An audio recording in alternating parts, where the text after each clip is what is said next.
La parole est à Monsieur Guy Benaroche pour le groupe écologiste Solidarité et Territoires et vous avez 4 minutes, mon cher collègue.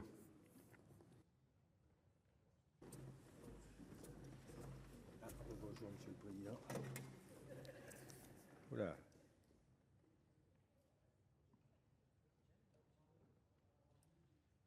Monsieur le Président, Monsieur le Ministre, Madame, Messieurs les auteurs, Monsieur le rapporteur, cher Mathieu, chers collègues. Nous retrouvons pour échanger sur une PPL qui incarne un peu le travail de notre Assemblée, l'attention au territoire et la concrétisation de travaux menés par des commissions.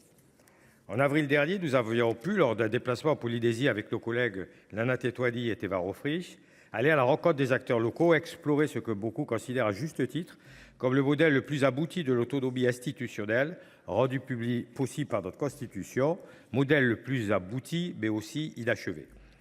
Aussi, nous avions rédigé un rapport sur le sujet et quelques préconisations, dans celle de la capacité de reconnaître de plein droit aux communes certaines compétences, relevant actuellement de la compétence du pays. C'était la proposition 18 et c'est l'objet de cette PPL.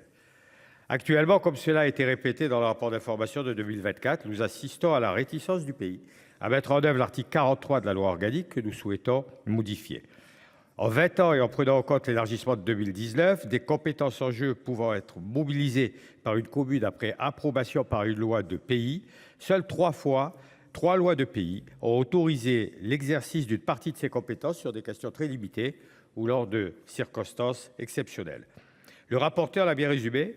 Certaines de ces matières sont déjà investies par les communes et le dispositif de loi de pays n'a que très rarement été mobilisé et avec un objet particulièrement restreint.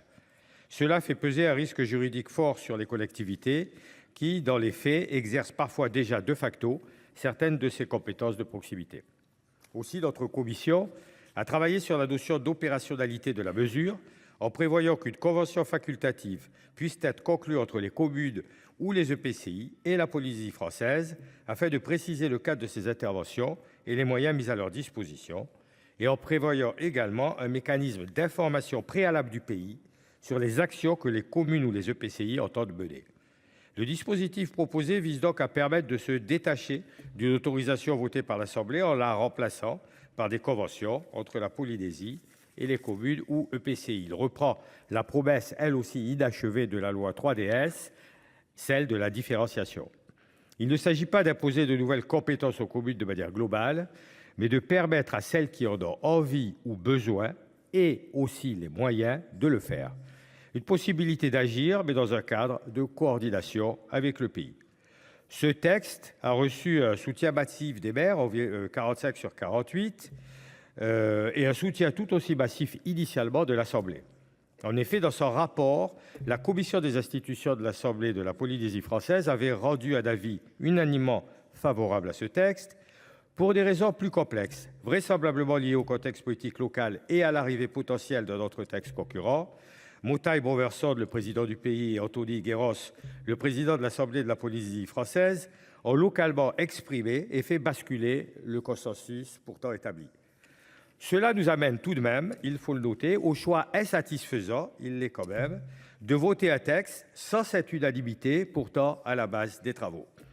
La Polynésie est un très beau territoire, je l'ai constaté, je l'ai vécu, j'en ai profité. Il est aussi un territoire morcelé et étendu sur près de 2,5 millions de kilomètres carrés. La centralisation excessive des décisions sur des enjeux parfois très locaux peut freiner le développement de certains territoires. Notre groupe Écologie, Solidarité et Territoires soutient à l'échelon local une action publique de proximité décentralisée. Et au vu de la réalité du terrain, nous soutiendrons donc ce texte qui permet aussi une meilleure protection de l'action des élus locaux. Merci, mon cher collègue.